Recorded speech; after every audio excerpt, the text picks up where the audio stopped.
It's my pleasure. I mentioned Zim earlier. For you guys who are out of town, all you players who come back and you don't know this, and obviously you all knew Zim when you were playing for the Buffaloes 20 years ago. And, of course, what's Zim, 1971 was year number one? 1971. He had a little hiatus for 3 years when, for some odd reason, he kept going up to Fort Collins on Saturdays. We don't understand what happened there. But nonetheless, for you guys that are out of town, don't know this, I called him the Hall of Famer here a little while ago.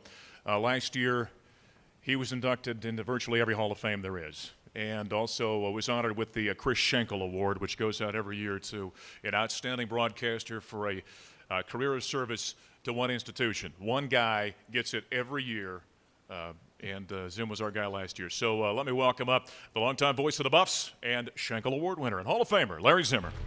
Thank you very much. It's really great to see all these guys back here, Coach Barnett, and I saw Coach Barry. I'm going to miss some because I know a lot of you are back, and obviously Coach Mack. You know, most college broadcasters go through their entire career without broadcasting a national champion, and thanks to all of you guys who are here, I had that opportunity. It's great also the team that Coach McCartney cobbled together. Young men from Colorado, from California, from Texas, from Michigan, from Missouri and Nevada.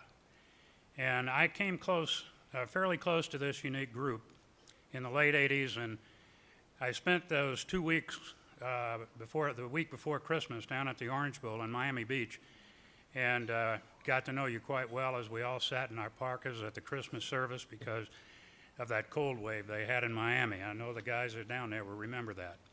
But the seeds for the national championship were planted in 1988, 1989.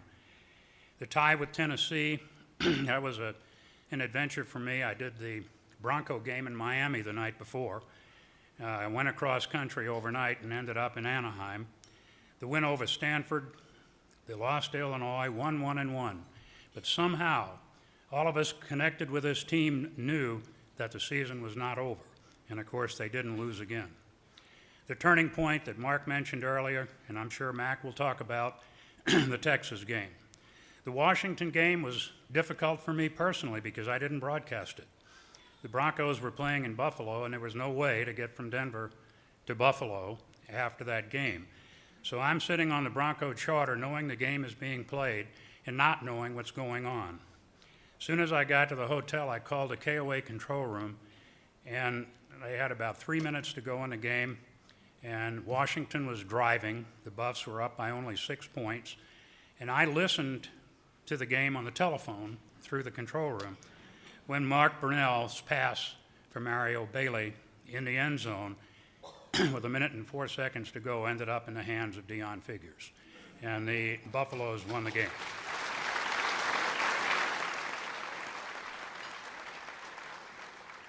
The next week, of course, was at my alma mater, the infamous Fifth Down. I'm often asked if I knew. The truth is no and yes. I always check the down marker. That's where I pick up what down it is in the yardage on the sideline. I know this, when Charles Johnson spiked the ball to stop the clock, the down marker said 3.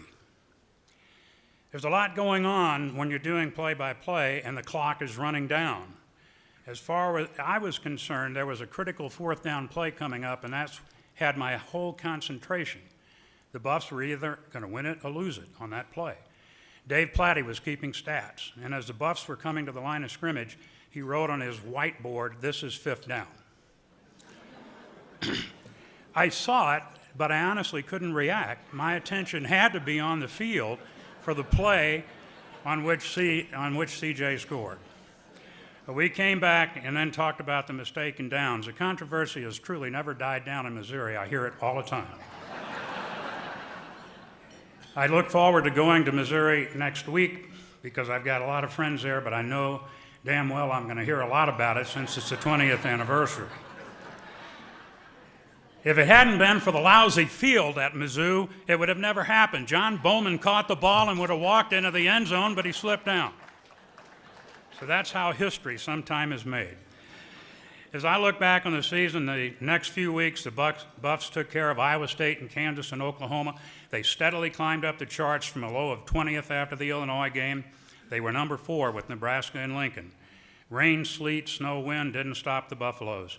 Eric Bieniemy with those 4 touchdowns in the fourth period, a 27-12 win. After wins over Oklahoma State and Kansas State, the Buffs were where they should be. They were number 1 on November 18th. There were 2 more regular season polls, and the Buffs stayed on top, but Georgia Tech rose to number 2. This still sticks in my craw, folks. They had a 10-0-1 record. Here's the rest of the story.